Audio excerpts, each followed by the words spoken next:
চলে এসেছে বাংলাদেশ। হযরত শাহজালাল আন্তর্জাতিক বিমানবন্দরে উপস্থিত হয়ে তবেই কল করেছে জাংকুককে। আগে থেকে বললে সোজাসাপটা না বলে দিত, কিন্তু ওরা বাংলাদেশ দেখতে চায়। অতি চেনা জন্মভূমির দমকা হাওয়ায় নিজেদের গা ভাসাতে চায়। পুরনো পিছুটান, ফেলে আসা অতীত সবকিছুকেই আবার ফিল করতে চায়। জাংকুক বাংলাদেশে এসেই একটা বাইক এবং একটা BMW কার কিনেছে। বাইকটা বেসিক্যালি তার জন্য, আর কার বন্ধুদের যাতায়াতের সুবিধার্থে। ছোট থেকেই বাইকের প্রতি আলাদা উইকনেস রয়েছে জাংকুকের। সুইজারল্যান্ডেও কিনেছিল 2খানা বাইক, বাট কোম্পানি বড় হওয়ার সঙ্গে সঙ্গে জিয়ন জাংকুক থেকে জেকে হওয়ার সঙ্গে সঙ্গে বাইকের নেশা কেটে গিয়েছে। কিনেছে বিভিন্ন নামি দামি কার। জিয়ন বাড়িতে ওঠেনি জাংকুক, কিনেছে একখানা বাংলো, সেখানেই বন্ধুদের নিয়ে থাকছে। বাংলাদেশের ওয়েদার আজকে ভীষণ কুল, সারাদিন বৃষ্টি পড়েছে, এখনো গড়ি গড়ি পড়ছে, দেখতে দারুণ লাগছে। জাংকুক রকিং চেয়ার দখল করে বসে আছে ব্যালকনিতে, হাতে রয়েছে সিগারেট। গভীর মনোযোগে বৃষ্টি বিলাস করছে এবং সিগারেট ঠোঁটে চেপে ধোঁয়া উড়াচ্ছে। পরনে সাদা রঙের শার্ট এবং কালো জিন্স। জিহব জাংকুকের পাশে বসে ফোনে মুভি দেখছে। এই মুহূর্তে কোনো দিকেই তার মনোযোগ নেই। সেই বছরখানেক আগে দেখেছিল মাই ফল্ট মুভির কাহিনী, রোমান্স এবং হিরোইন সবকিছুই রাতে ঘুম হারাম করে দিয়েছিল জিহবের। অবশ্য মুভিখানা জাংকুকে সাজেস্ট করেছিল তাকে। সেই মাই ফল্টের সেকেন্ড সিজন ইয়োর ফল্ট নামে এসেছে। সেটা এতদিন ইউটিউবে অ্যাভেলেবল ছিল না, বাট কাল রাতেই আপলোড হয়েছে একটা চ্যানেল থেকে। সেটাই দেখছে আপাতত। বোগান, ইয়োনো এবং লিজাংসুক ঘুমোচ্ছে। অনেকটা পথ জার্নি করে আসার ফলে বড়ই ক্লান্ত ওরা। সিগারেটের শেষটান দেওয়ার পরে জিহবকে খেয়াল করে জাংকুক। সিগারেটের ছোট অংশ শূন্যে ফেলে ধোঁয়া উড়িয়ে বলে, কি দেখছিস? উফ আব্বা, কি কমু, মুভি দেখছি নাকি মাখন দেখছি বুঝতে পারছি না। জাংকুক জিহবের হাত থেকে ফোনখানা টেনে নেয়। মুভির একটা গভীর অংশ দেখতে পায়। জাংকুক শুকনো ঢোক গেলে ফোঁস করে শ্বাস টানে। ফোনখানা ছুঁড়ে মারে জিহবের মুখ বরাবর, তারপর দাঁড়িয়ে পড়ে। জিহব ভ্রুকুচকে বলে, কোথায় যাচ্ছিস? জাংকুক শার্টের হাতা গোটাতে গোটাতে বলে, রোমান্টিক ওয়েদার, অ্যাডাল্ট গেমস না খেললে জমে। চতুর জিহব চট করে ধরে ফেলে জাংকুকের কথার মানে। চোখ দুটো চকচক করে ওঠে তার। ফোন বন্ধ করে পকেটে পড়ে নেয়, তারপর নিজেও দাঁড়িয়ে পড়ে। ভাই, আমিও খেলতে চাই সেই গেমস। তো খেল, না করছি বলেই জাংকুক বড় বড় পা ফেলে চলে যায়। জিহবের হাসি মুখখানা চুপসে যায়। ঠোঁট ফেটে বেরিয়ে আসে কঠিন গালি, শালা তুই অ্যাডাল্ট গেমস খেলিস আর লুডো গেমস খেলিস, আমি তোর সাথে সাথেই যাব, মুক্তি মিলবে না তোর। বৃষ্টিতে ভিজতে দারুণ লাগে তের। যখনই বৃষ্টি পড়বে তখনই তাকে ভিজতে হবে। মা কত বকে, তবুও সে বারণ শোনে না। আজকে মনের আকাশে মেঘ জমেছে। কান্নাগুলো বৃষ্টিতে রূপান্তরিত হয়ে ঝরে পড়তে চাইছে। মন বলছে, তে নেমে পড় বৃষ্টির মধ্যে, ভিজতে ভিজতে কেঁদে নে খানিকক্ষণ। আরেক মন বলছে, মনে রং লেগেছে তোর যে ভিজতে যাচ্ছিস।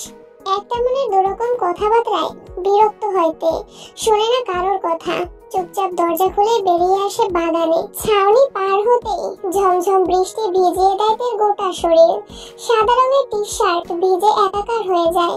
ধীর গতিতে পা বাড়াইতে সুইমিং পুলের পাশে এসে পা থামায়।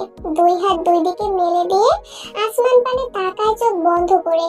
চিৎকার করে বলে ওঠে, জিয়ন জাংকুক, আমি বাঁচতে পারছি না আপনাকে ছাড়া। আমার দম বন্ধ হয়ে আসছে, শ্বাস নিতে কষ্ট হচ্ছে।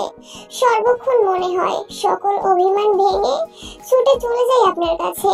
আপনার প্রশস্ত বুকে মাথা রেখে কলিজাখানা শান্ত করি, কিন্তু পারছি না। কতদিন হয়ে গেল আপনাকে দেখি না। একটু থামেতে হাঁটু মুড়ে বসে পড়ে। সুইমিং পুলের বাড়িতে পা ভিজিয়ে বিড়বিড় করে বলে, হয় আজকে জাংকুক আসুক, না হয় আমার মরণ হোক। এই যন্ত্রণা থেকে মুক্তি চাই আমি, একটু শান্তি পেতে চাই। কালো রঙের বাইকখানা নিয়ে একদম সুইমিং পুলের পাশে চলে আসে জাংকুক।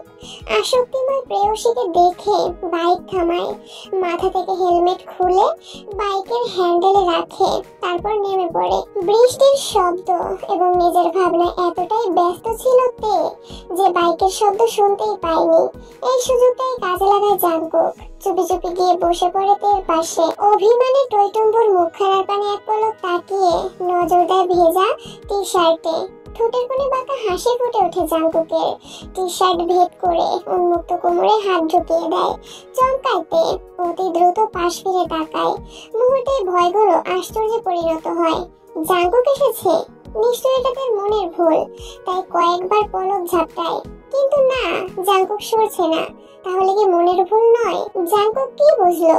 সে মুখ এগিয়ে নিয়ে চুমু খাইতে শুকনো উষ্ঠে একটুখানি পিছিয়ে যেতে নাইতে, তবে সেই সুযোগটা দেয় না জাঙ্কুক। কৌশলে কোমর পেঁচিয়ে ধরে সাপের মতো নিজের দিকে টেনে নিয়ে হাসি স্বরে বলে, মিস করছিলে পাখি? তে জবাব দেয় না, বা জাঙ্কুক জবাব দেওয়ার সুযোগ দেয় না। তেকে শূন্যে তুলে সুইমিং পুলে নেমে পড়ে। সোবিন এবং ন্যান্সি ব্যালকনিতে দাঁড়িয়ে গল্প করছিল। তখনই তাদের নজর পড়ে সুইমিং পুলের পানে। সোবিন চোখ ঘুরিয়ে নিজ কক্ষে চলে যায়।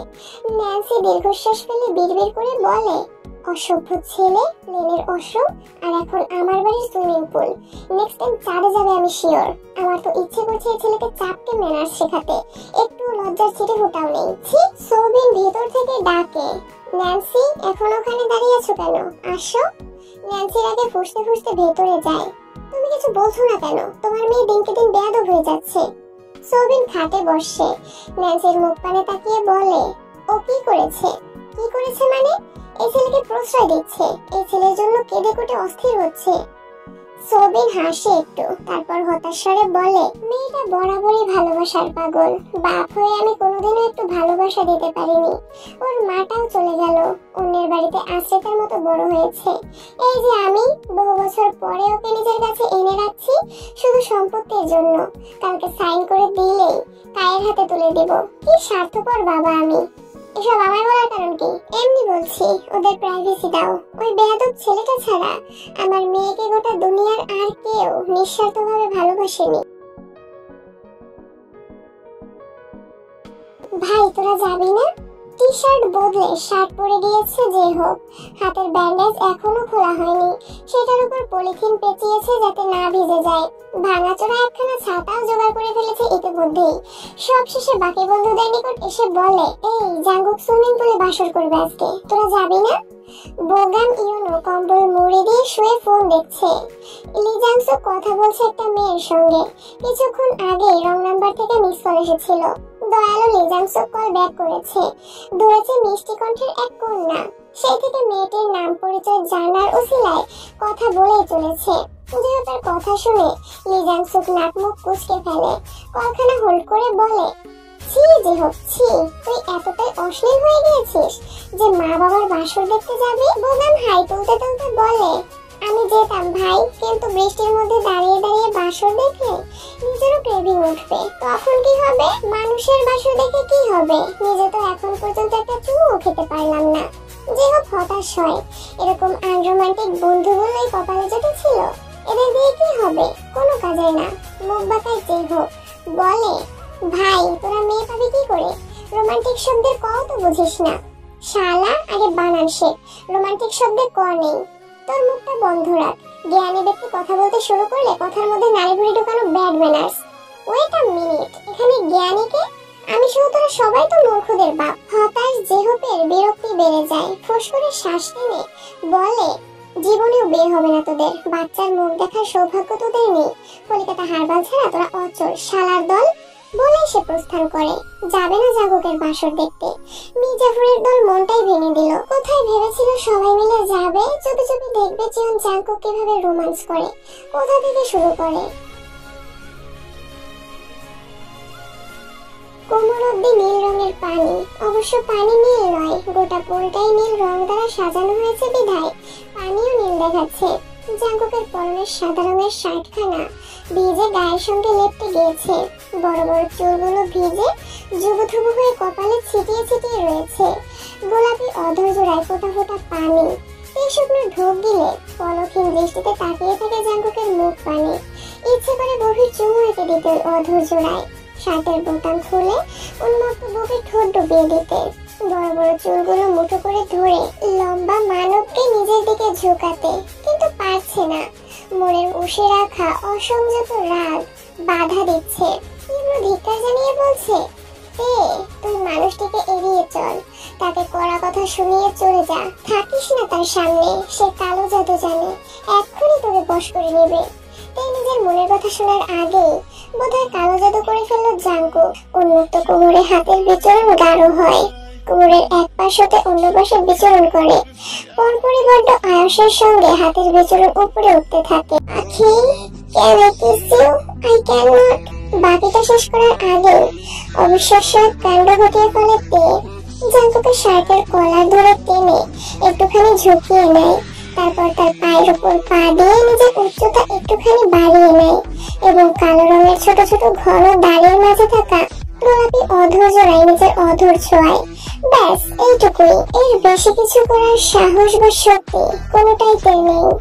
জাঙ্কুক হাসে, হাতের বাঁধন শক্ত করে পেটে শুনে তুলে নেয়, ফিসফিসিয়ে বলে, গুড জব পাখি, ডার্ক রোম্যান্স শিখছো তাহলে? I am proud of you. লজ্জা করে বোধ হয় আঁখি পল্লব বন্ধ করে ফেলে, আরো একটা টান দেয় জাঙ্কুকের শার্টের কলারে, তারপর দুজন হারিয়ে যায় অদূর সুধা পান করার এক অদ্ভুত শিহরণে। বৃষ্টির স্রোত বাড়তে থাকে, সেই সাথে বাড়তে থাকে টেকুকের প্রণয়ের গভীরতা। বরাবরই জীবন জাঙ্কুক বেপরোয়া, কিন্তু আজকে টেইহুও একটু বেপরোয়া হয়ে উঠেছে, তাল গোলাচ্ছে প্রাণপ্রিয় স্বামীর পাগলামিতে। জাঙ্কুক যখনই তার টপস খুলতে উদ্ধত হয় তখনই তার হুঁশ ফিরে। আতঙ্কিত নয়নে জাঙ্কুকের পানে তাকিয়ে বলে, কেউ দেখে ফেলবে। বেপরোয়া জাঙ্কুকের সেসব শোনার সময় নেই, সে নিজ কাজে মত্ত হতে উদ্ধৃত। এই পর্যায়ে বলে, আমার রুমে চলুন প্লিজ, ওই তো রুম। জাঙ্কুক ভ্রুকুঁচকে তাকায় তার মুখ পানে, তারপর শব্দ করে চুমু খায় ঠোঁটে, পরপরই বলে তুলে নেয়, রুমের দিকে পা বাড়িয়ে বলে, ওকে পাখি। একটু খুশি হইতে মাথা রাখে জাঙ্কুকের বুকে। সুইমিং পুলের সাথেই তার কক্ষে ঢোকে পুনরায় বেপরোয়া হয় জাঙ্কুক। তার নরম তুলতুলে খাটখানায় সরিয়ে দেয় তেকে, পরপরই নিজের শার্ট খুলে ফেলে এবং তার টপসে হাত দেয়। নিজেও সাহায্য করে টপস খুলতে, তারপর জাঙ্কুক তার পাখির ছোট্ট দেহখানায় নিজের রাজত্ব চালাতে থাকে বেপরোয়া ভঙ্গিমায়। ব্যথায় জর্জরিত আর্তনাদ করে উঠছে বারংবার, কখনো তাকে দাঁত চেপে সহ্য করে নেওয়ার চেষ্টা করছে। জাঙ্কুক জোরে জোরে শ্বাস টানতে টানতে একটু থামে, তার ক্লান্ত মুখ পানে তাকিয়ে বলে, থেমে যাবো পাখি, ব্যথা পাচ্ছ? জাঙ্কুকের চুলের ভাঁজে হাত দিয়ে আশকারা দেয়। বৃষ্টির স্রোত কমে এসেছে, সেই সাথে ক্লান্ত দুটো মানুষ একে অপরের সঙ্গে লেপ্টে শুয়ে আছে। এতক্ষণ যেখানে ঘূর্ণিঝড় চলছিল এখন সেখানে নীরবতা চলছে। জাঙ্কুকের চুলের ভাঁজে হাত বোলাতে বোলাতে বলে, জাঙ্কুক, আমি কখনোই আম্মুর বুকে একসাথে সুখে সংসার করতে দেখিনি, এক টেবিলে বসে খাবার খাইনি, কখনোই তিনজন একসাথে ঘুরতে যাইনি। এগুলো আমার অপূর্ণ ইচ্ছে, কিন্তু এখানে আসার পরে ইচ্ছেগুলো পূরণ হয়ে গিয়েছে। আব্বু ভীষণ ভালো আছে, ওই আন্টি আর তার বাচ্চাদের সঙ্গে সুন্দর সময় কাটায়, দেখতে ভীষণ ভালো লাগে। জাঙ্কুক শুনলো কিটের কথা, সে তার বুকে ছোট ছোট চুমুতে ভরিয়ে দিতে থাকে। তাই পুনরায় আবার বলে ওঠে, ওদের কিছু করবেন না জাঙ্কুক, আমি মাফ করে দিয়েছি, আপনিও মাফ করুন। এবার জাঙ্কুক জবাব দেয়, নো চান্স, জিয়ন জাঙ্কুক মাফ করতে জানে না। জাঙ্কুকের দুই গালে হাত রেখে বলে, আমার কসম জাঙ্কুক, ওদের ছেড়ে দিন, আপনি তো শুধু ধ্বংস করতে জানেন, গড়তে জানেন না। আমার কাছে আসতে হলে ওদের ক্ষমা করতে হবে। জাঙ্কুক উঠে পড়ে, ফ্লোর হতে নিজের শার্ট খুঁজে সেটা গায়ে জড়িয়ে বলে, আমি জিয়ন জাঙ্কুক সব জ্ঞানে তোকে ছেড়ে দিলাম, না তোর পিছু নিব আর না তোর কাছে আসবো। আজকের পর থেকে তুই শুধুই আমার ধ্বংসলীলা দেখবি, আমাকে দেখার সৌভাগ্য তোর কখনোই হবে না। চলে যায় জাঙ্কুক, একবারও পেছন ফিরে তাকায় না, কেউ ডাকে না, শুধু দেখতে থাকে তার চলে যাওয়া। মনের দুঃখে বৃষ্টির মধ্যে বসে আছে যে হোক, জীবনটা কেমন জানি ছেঁড়া কাগজের মতো হয়ে গেছে, কেউ মূল্য দেয় না। দুঃখে কাঁদতে ইচ্ছে করছে তার, কিন্তু চোখ দুটো বেইমানি করে পানি আসে না। হঠাৎ জেহবের নজর পড়ে পাশের বিল্ডিং এ একটা মেয়েকে দেখা যাচ্ছে। মেয়েটার মুখখানা বড্ড পরিচিত, আয়ুকের নাম তার, জেহবের ফেসবুক ফ্রেন্ড। আয়ুর পাশে আরো একটা মেয়ে দাঁড়িয়ে দাঁড়িয়ে ফোনে কথা বলছে। মুহূর্তে জেহবের মুড ভালো হয়ে যায়, চটজলদি উঠে পড়ে দৌড়ে রুমে যায়, দেখে লিজাংসুক এখনো কথা বলছে। দয়ে দয়ে চার মিলিয়ে ফেলে এবং বলে, লিজাংসুক, তুই যার সাথে কথা বলছিস সেই মেয়েটাকে আমি চিনি ভাই। মুহূর্তে ফোনখানা মিউট করে লি জাংসুক। বোগাম ইউনো মনোযোগ দিয়েছে জেহুপের পানে। দোস্ত, তোরা দেখতে চাইলে তাড়াতাড়ি আয় বলে জেহুপ আবারও নিজের জায়গায় চলে যায় আর পেছন পেছন তিন বলদ দৌড় দেয়। লি জাংসুক কল কেটেছে, মেয়েটাও কান থেকে ফোন নামিয়েছে। ভীষণ সুন্দর দেখতে মেয়েটা। লি জাংসুক আবার কল করে, মেয়েটা আবার ফোন কানে নেয়। তার মানে এই মেয়ে লি জাংসুকের সাথে এতক্ষণ যাবত কথা বলছে। বোগান দীর্ঘশ্বাস ফেলে বলে, ভাই তোদের দই পরীর মাঝে আমাদের পরী কোথায়? মনে হয় জন্ম নিতে ভুলে গেছে ভাই। চারজনই ভিজে জুবুথুবু হয়ে গিয়েছে। এখনই জাংকুক চলে আসে, বাইক থামিয়ে হেলমেট ছুঁড়ে মারে শূন্যে। বাইক ফেলে বড় বড় পা ফেলে বাড়িতে ঢোকে। বোগাম, ইউনো, লি জাংসুক এবং জেহোপ চারজনই জাংকুকের কাছে আসে। কিছু জিজ্ঞেস করার সাহস পায় না। আমাদের তো জামা কাপড় নেই, এখন পরবো কি ভাই? শালা ভিজালি, এবার কি পরবো? জেহোপ ইনোসেন্ট ফেস করে বলে, আরে আমরাই তো থাকি একদিন উইদাউট ড্রেস আপে। জাংকুক নিজের ওয়ালেট জেহোপের দিকে ছুড়ে দিয়ে বলে, 20 মিনিটের ড্রেস চাই আমার। তুই যা জেহোপের সাথে, তোর তো বাইক আছে। জাংকুক কি মনে করে যেন বলে, ওকে লেটস গো বলেই পা বাড়ায়। জেহোপও পেছন পেছন যায়। মেইন রোডে উঠতে জেহোপ বলে, ভাই রাত 1টা বাজে, এখন শপিং মল খোলা থাকবে না। Any idea? তুই 5 মিনিট দাঁড়া, আমি এই বাড়ি থেকে জামা কাপড় চুরি করে নিয়ে আসছি। জাংকুক ব্রোকুসকে তাকায়। জেহোপ আবার বলে, এটা ছাড়া উপায় নেই ভাই, তুই দাঁড়া একটু বলে জেহোপ দৌড়ে চলে যায়। দেয়াল টপকে বাড়ির ভেতরে ঢুকে পড়ে। উদ্দেশ্য আয়ুর কক্ষে গিয়ে তার সাথে একটু আলাপ করবে। কিন্তু ব্যালকনি বেয়ে যে রুমে ঢুকতে পারে সেই রুমে কেউ ছিল না। ছোট্ট একটা আলমারি আছে শুধু, তাতে পাজামা, পাঞ্জাবি আর ব্লাউজ, শাড়ি এবং ম্যাক্সি খুঁজে পায়। অসহায় জেহোপ উপায় না পেয়ে সেগুলো নিয়ে ফিরে আসে। শপিং করে এনেছিস? জেহোপ এবং জাংকুককে দেখে বলে ওঠে বোগাম। ইউনো এবং লি জাংসুক তোয়ালে জড়িয়ে দাঁড়িয়ে আছে। জেহোপের হাতে কতগুলো শপিং ব্যাগ, সে নিজের জন্য একটা রেখে বাকিগুলো ওদের দিয়ে দেয়। জাংকুক ইতিমধ্যে ঢুকে পড়েছে ওয়াশরুমে। জেহোপ এখানেই শার্ট খুলে বড় সাইজের শার্টখানা পরে নেয় এবং জিন্স খুলতে খুলতে ব্যালকনিতে যায়। বোগাম, ইউনো এবং লি জাংসুক নিজেদের শপিং ব্যাগ খুলে দেখে তাতে শাড়ি, ব্লাউজ, পেডিকোট, মেক্সি এবং থ্রি পিস রয়েছে। লি জাংসুক চটজলদি থ্রি পিস খানা নিয়ে নেয়, সে এটাই পরবে। ইউনো মেক্সি নেয়। বোগামের ভাগে পড়েছে শাড়ি। বিরক্ত বোগাম দাঁতে দাঁত চেপে বলে, ওই শালা জেহোপ, এগুলো নিচ্ছিস কেন? জেহোপ ব্যালকনি থেকেই জবাব দেয়, ওরে শালার ঘরের সম্বন্ধী, এত রাতে শপিং মল খোলা নেই, পাশের বিল্ডিং থেকে চুরি করে এনেছি। অগত্যা এসবই পরে নেয়। জাংকুক ওয়াশরুম থেকে বের হয়। তার পরনে সাদা পাঞ্জাবি এবং সাদা লুঙ্গি। লুঙ্গির উপরে বেল্ট বেঁধেছে যাতে খুলে না যায়। জেহোপ পরেছে সাদা লুঙ্গি এবং কালো শার্ট। বাকিদের থ্রি পিস মেক্সি পরা শেষ। জেহোপ ব্যালকনি থেকে রুমে আসে। ওদের দেখে বড় বড় নয়নে তাকিয়ে থাকে। বোগামের ডিপজলের একখানা গান মনে পড়ে। আহা, ছোটবেলায় নাসরিন এবং ডিপজল অসাধারণ নাচের সঙ্গে গানখানায় লিপসিং করেছিল। সে শাড়ির আঁচল হাতে পেঁচাতে পেঁচাতে জাংকুকের দিকে এগোতে থাকে, সেই সাথে গাইতে থাকে, ওরে আমার লুঙ্গিওয়ালা, লুঙ্গিটা তোর ভালো, পাঞ্জাবিটা ভপলা সাদা, তুই যে বড় কালো। সঙ্গে সঙ্গে জেহোপ বোগামের শাড়ির আঁচল ধরে বলে, এত রস তোরে অন্তরে শেষ হবে না খাইয়া, ওই কুতকুতি মাইয়া। ইউনো এবং লি জাংসুক এবার এগিয়ে আসে। ইউনো জাংকুকের লুঙ্গি ধরতে যেতেই জাংকুক কঠিন নজরে তাকায়। তো সে লুঙ্গি বাটিয়ে পাঞ্জাবি ধরে বলে, প্লেনে চড়েছি চড়েছি কত গাড়িতে, আজকে আমি হাওয়াতে দইলা আইছি রে তোর বাড়িতে। জেহোপ বোগামকে ছেড়ে ইউনোর কাছে আসে। তার থুতনি ধরে বলে, ওই নাম কি রে তোর? কুতকুতি। হায় কাম কি রে তোর? কুতকুতি। আজকে প্রেমের কত কত খেলমু, দেখবি জাংকুক চাইয়া, ওই কুতকুতি মাইয়া। জাংকুক বিরক্তিতে চোখ মুখ কুঁচকে বলে, ভাই তোরা এই ছি মার্কার গান কোথা থেকে পাস? কোথা থেকে পাই মানে? কুতকুতি মাইয়া গানের লেখক জেহোপ, সুর দিয়েছে বোগাম, মিউজিক বাজিয়েছে লি জাংসুক, আর তাল দিয়েছে ইয়োনো। কে রে তোরা বল? জাংকুক সেখান থেকে চলে যেতে যেতে বলে, ফার্স্ট টাইম তোর চাপাবাজি বিশ্বাস করলাম। এরকম জঘন্য গান তুই ছাড়া আর কেউ লিখতেই পারে না। সুখগুলো দিলাম তোমায়, সাজিয়ে রেখো যত্নে। আমি তোমার আপন ছিলাম, বুঝবে তুমি কবে। অবহেলার অপমানে হৃদয়ে করলে আঘাত, ভালোবাসার পরিবর্তে দুঃখই শুধু পেলাম। ব্যথায় জর্জরিত দেহখানা, অশ্রুখানায় টইটুম্বর আঁখি পল্লব। 103 ডিগ্রি জ্বর শরীরে নিয়ে পড়ার টেবিলে বসেছে তে।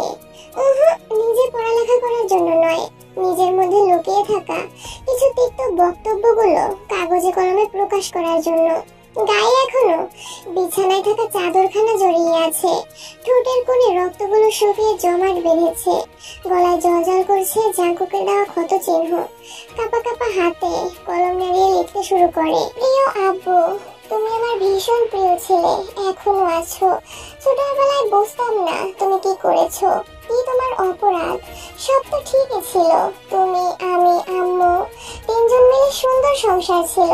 সারাদিন শেষে তুমি একবার কল করতে, আমি আর আম্মু সে কলের জন্য অপেক্ষা করতাম। জানো, সারাদিন আমি আর আম্মু পরিকল্পনা করতাম কি কি বলবো তোমায়, সারাদিনে দুজন মিলে কি কি করেছি তার গল্প শোনাবো। কিন্তু যখন তুমি কল করতে, 2 মিনিট কথা বলেই কল কাটতে। ভীষণ মন খারাপ হতো আমাদের। মাঝে মধ্যে আম্মু কাঁদতো, কিন্তু আমি কাঁদতাম না, বরং আম্মুর উপর খুব রাগ হতো। কেন কাঁদছে সে? হয়তো তোমার কাজের চাপ বেশি। কিন্তু সেই দিন আন্টিটার সাথে তোমায় দেখেছিলাম, সেই দিন বুঝতে পারলাম তোমার ব্যস্ততা আসলে কোথায়। জানো আব্বু, আম্মু মরে যাওয়ার পরে আমার দিনগুলো খুব খারাপ কেটেছে। কথা বলার কেউ ছিল না। আমি চাইতাম তুমি আসো, আমার সাথে কথা বলো, কিন্তু তুমি আসতে না। জানো আব্বু, সেদিন যখন তোমার এয়ারপোর্টে দেখলাম, ভেবেছিলাম দৌড়ে এসে আমায় জড়িয়ে ধরবে। এতগুলো দিন তোমার সঙ্গে ছিলাম এই লোভে যে তুমি একবার আমায় মামুনি বলে ডাকবে, একবার মাথায় হাত বুলিয়ে দেবে, একবার ভালোবেসে আদর করবে। তোমার উপর আমার ভীষণ অভিমান জমে আছে। অনেক কিছু বলতে চেয়েছিলাম তোমায়, কিন্তু এখন আর বলতে ইচ্ছে করছে না। শুধু এইটুকুই বলবো, তুমি ভালো থেকো, সুখে থেকো, সর্বদা সুস্থ থেকো। তোমার সন্তান আর স্ত্রীকে নিয়ে তোমার দিনগুলো খুব সুন্দর কাটুক। আব্বু, আমি এখনো তোমায় ভীষণ ভালোবাসি। যতদিন বেঁচে থাকবো তোমায় ভালোবাসবো। তুমি আমার সুপার হিরো। ইতি, তোমার অপ্রিয় মেয়ে। লেখা শেষ করে একবার নজর বুলাইতে, সব ঠিকঠাক আছে তো? ঠিকঠাক তো আছে, তবে কয়েক ফোঁটা চোখের পানি ভিজিয়ে দিয়েছে চিঠিখানা। তবুও লেখাগুলো স্পষ্ট বোঝা যাচ্ছে। তারপর চিঠিখানা খাটের উপর রাখে, যাতে উড়ে না যায়, সেই জন্য বাটন ফুলখানা রেখে দেয় চিঠির উপর। আজকে থেকে তোমাদের সবাইকে মুক্তি দিলাম। আমি না থাকলে সবাই ভালো থাকবে। ন্যান্সি অনেকগুলো জামা কিনে দিয়েছে তেইকে। সবগুলো নতুন জামার মাঝখানে জাংকুকের কিনে দেওয়া গাউনখানাও রয়েছে। সেই গাউনটা তুলে নেয়, বিছানার চাদর ফেলে জামাখানা পরে নেয়, অতঃপর গুটিসুটি পায়ে বেরিয়ে যায় এই বাড়ি থেকে।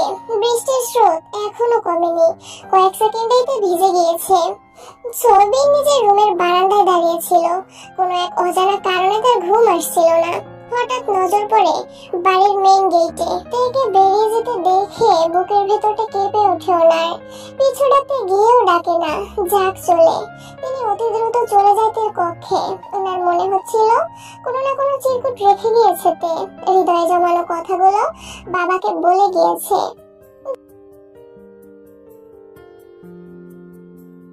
বড়ই চিন্তিত। সে ক্ষণে ক্ষণে জাংকুকের কক্ষে উকি দিচ্ছে। ইচ্ছে করছে কক্ষে ঢুকে পড়তে, কিন্তু ভয়ও পাচ্ছে যদি বকে বা মার দেয়। কিন্তু নিজের লোভী মনকে দমাতেও পারছে না। অবশেষে মনের সঙ্গে যুদ্ধ করে বুক ভর্তি সাহস নিয়ে কক্ষে ঢুকে পড়ে। জাংকুক রকিং চেয়ারে বসে আছে। দৃষ্টি তার শূন্যে, ঠোঁটের ভাঁজে সিগারেট। ডান হাত আঘাতপ্রাপ্ত, থেতলে গিয়েছে, টপ টপ করে রক্ত ঝরছে। যেহ বিচলিত হয়, কাবার থেকে ফার্স্ট এড বক্স বের করে জাংকুকের পাশে গিয়ে বসে। আঘাতপ্রাপ্ত হাতখানা আলতো করে ছুঁয়ে দিয়ে ব্যথিত স্বরে বলে, ভাই কি হয়েছে? নিজেকে কষ্ট কেন দিচ্ছিস? জাংকুক জবাব দেয় না। সিগারেটের শেষ টানটা দিয়ে সেটা ফেলে দেয় এবং তখনই আরেকটা সিগারেট নিয়ে সেটা ঠোঁটের ভাঁজে পুড়ে নেয়। লাইটারের সাহায্যে তাতে আগুন জ্বালায় এবং সুখময় টান দেয়। আমি কি খুব খারাপ যে হোক? অসহায় শোনালো কি জাঙ্কুকের কণ্ঠস্বর। জিয়ন জাঙ্কুক যে সবসময় নিজের মনের কথা শোনে, কারো কমপ্লিমেন্ট পাওয়া পছন্দ নয় তার, সেই জিয়ন জাঙ্কুক আজকে জেহপের কাছে নিজ সম্পর্কে জানতে চাইছে। আশ্চর্য বিষয় না? জিহপ তুলো স্যাভলন মাখিয়ে তার জাঙ্কুকের হাতের ক্ষতস্থানে চেপে ধরে বলে, তুই খুব ভালো ভাই, আমার জাঙ্কুক কখনো খারাপ হতেই পারে না।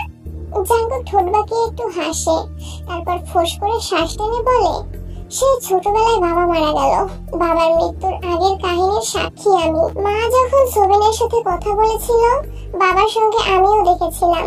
ভেবেছিলাম মাকে কিছু বলবো, কিন্তু বাবা তার মাথায় হাত রেখে বলল, জাঙ্কুক তোকে আমার কসম, তাকে কিছু বলবি না। বাবার একটা কসম আমার থেকে বাবাকে কেড়ে নিল, সেই একই কসম আজকে তেও দিল। থামে জাঙ্কুক। জিহপ হাঁ করে তাকিয়ে থাকে জাঙ্কুকের মুখ পানে। চোখের কর্নিশ বেয়ে এক ফোঁটা অশ্রুকণা গড়িয়ে পড়ল। সেটা জিহপ স্পষ্ট দেখে ফেলেছে। জাঙ্কুক কাঁদছে। এই জাঙ্কুক, তেকে আমি গিয়ে নিয়ে আসি? ভাই তুই কষ্ট পাচ্ছিস, আমি ওকে এনে দিতে পারবো, তুই শুধু একবার বল।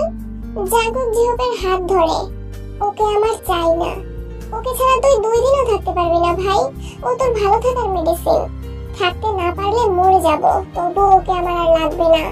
জিহপ আর কিছু বলে না, চুপচাপ জাঙ্কুকের হাতে ঔষধ লাগিয়ে দিতে থাকে। মনে মনে ভাবতে থাকে অন্য কিছু, ওকে আনতে হবে। কিভাবে আনবে? কোথায় আছে তে? জাঙ্কুক আবার বলে, কালকেই সুইজারল্যান্ড ব্যাক করছি, সবকিছু গুছিয়ে রাখিস। ব্যান্ডেজ করা শেষ, বক্স গুছিয়ে দাঁড়ায় জেহপ। নিজের ভাঙা হাতখানা এগিয়ে জাঙ্কুকের মাথায় হাত বোলায়। ভাই আমি সব ব্যবস্থা করে ফেলবো, তুই রেস্ট কর। বলেই জেহপ চলে যায়। জাঙ্কুক এবার হেসে ফেলে, বিড়বিড় করে বলে, পাগল একটা। বোগাম ইয়োনোকে ঘুম থেকে ডেকে তোলে জেহপ এবং 3 বন্ধু মিলে তখনই বেরিয়ে পড়ে তেকে খুঁজতে। জাঙ্কুকের খেয়াল রাখার জন্য লি জাংসুককে রেখে যায়। পই পই করে বলে, কুমিরের মতো না ঘুমিয়ে জাঙ্কুককে চোখে চোখে রাখবি। বৃষ্টি কমেছে শেষ রাতের দিকে, কমেছে বলতে একদমই নাই হয়ে গিয়েছে। এতক্ষণ আসমান কালো মেঘে ঢেকেছিল, কিন্তু এখন 2-1 তারা ফুটেছে। থালার মতো বিশাল চাঁদ পূর্ব দিকে ঢলে পড়েছে। চারিদিকে শ্রুতিমধুর সুরে ভেসে আসছে আজানের শব্দ। তে হাঁটছে, মাথা নিচু করে বিরতিহীন হেঁটেই চলেছে। কোথায় যাচ্ছে, কেন যাচ্ছে তা জানা নেই তার, শুধু এইটুকুই জানে চলে যেতে হবে বহু দূরে, অতি প্রিয় মানুষের নিকটে আর ফেরা যাবে না। নিজেকে বাঁচিয়ে রাখতে হবে নিজের দায়িত্বে, কারো ঘাড়ে বোঝা হওয়া চলবে না। জামা কাপড় ভিজে জুবুথুবু হয়ে আছে, চুল হতে টপ টপ করে পানি পড়ছে। ভোরের শীতল বাতাসে শরীর কাঁপিয়ে তুলছে। ভাইয়া গাড়ি থামাও জলদি। আয়ু এবং ব্রাইট হাসপাতাল থেকে বাসায় ফিরছিল। বৃষ্টির কারণে আটকে পড়েছিল হাসপাতালে। বৃষ্টি কমতেই বাড়ির উদ্দেশ্যে রওনা হয়েছে। হঠাৎ করে আয়ু একটা মেয়ে দেখতে পায়, এলোপাতাড়ি হাঁটছে। ব্রাইট গাড়ি থামায়, বিরক্তিতে চোখ মুখ কুঁচকে তাকায় আয়ুর পানে। সুধায়, কি হয় তোর, সবসময় বিরক্ত কেন করিস? আয়ু হাতের আঙুলের সাহায্যে রাস্তার পানে দেখায়। ল্যাম্পপোস্টের আলোতে একটা মেয়েকে স্পষ্ট দেখা যাচ্ছে। ব্রাইট মুখ ফসকে বেরিয়ে আসে, তে এখানে? তুই ওকে চিনিস? জবাব দেয় না ব্রাইট। অতি দ্রুত সিট বেল্ট খুলে নেমে পড়ে গাড়ি থেকে। বড় বড় পা ফেলে এগিয়ে যায় তের নিকট। আয়ু ব্রাইটকে ফলো করে। তে তুমি এখানে কেন? পরিচিত কণ্ঠস্বর শুনে থামে তে, ঘাড় ঘুরিয়ে পেছনে তাকায়। ব্রাইটকে দেখে একটু হাসার চেষ্টা করে বলে, এমনি এমনি এমনি কি এত রাতে রাস্তায় হাঁটে? পাগল ভেবেছো আমাদের? সত্যি কথা বলো, নাকি বাড়ির পথ ভুলে গেছো? আয়ুর কথায় তে ঘাবড়ায়। নিজের দুর্বলতা বুঝতে দেওয়া যাবে না, বলতে পারবে না জীবন জাঙ্কুক আমায় ফেলে চলে গেছে, এখন আমার কোনো জায়গা নেই যাওয়ার। তে ব্রাইটের ডাকে ভাবনার জগৎ থেকে বের হয় তে, থেমে থেমে বলে, বাড়ির পথ ভুলে গেছি। ব্রাইটের বিশ্বাস হলো না, তবুও যেচে পুনরায় ঘাটায় না, বরং বলে, গাড়িতে ওঠো, পৌঁছে দিচ্ছি। নাকচ করতে পারে না তে, বিনা বাক্যে মাথা নেড়ে সম্মতি প্রদান করে এবং আয়ুর সঙ্গে গিয়ে গাড়িতে বসে। ব্রাইট ওদের পেছন পেছন যায়। আয়ু প্রচুর কথা বলে, সে তার মতো করে তেকে এটা ওটা বলেই যাচ্ছে। তে হ্যাঁ হতে জবাব দিচ্ছে। এক পর্যায়ে আয়ু বলে, তোমার বাড়িতে কে কে আছে? তে খানিকক্ষণ তাকিয়ে থাকে আয়ুর মুখ পানে, মনে মনে ভাবে, তার কি আসলেই বাড়ি আছে? কেউ কি আছে তার ভালো সময় কিংবা খারাপ সময়ের সঙ্গী? কেউ কি আছে যে তাকে ভালোবাসে, বুকে আগলে রাখে, মন খারাপের সঙ্গ দেয়? না, অনেক ভেবেও কাউকে খুঁজে পাই না তে। আখি পল্লবে অশ্রু জমে, আনমনে বলে ওঠে, আমার কেউ নেই, কখনোই কেউ ছিল না, কেউ ভালোবাসেনি আমায়, কেউ কখনো বুকে জড়িয়ে বলেনি আমি তো আছি। প্রচন্ড মন খারাপে কেউ পাশে বসে বলেনি সব ঠিক হয়ে যাবে। একাকিত্বে কেউ কখনোই সঙ্গ দেয়নি। পৃথিবীর কোনো মানুষই সুখী নয়, সবারই কম বেশি দুঃখ রয়েছে, কিন্তু আমার কম বেশি নয়, পুরোটাই দুঃখ। আমি এক হতভাগা নারী যে সারা জীবন ভালোবাসা খুঁজে বেড়ালো, কিন্তু পৃথিবীর বুকে একটু ভালোবাসা পেল না। আয়ু অবাক নয়নে তাকিয়ে থাকে তের মুখ পানে, চমকেছে বেশ। ব্রাইটের বুকের ভিতরটা কেঁপে ওঠে।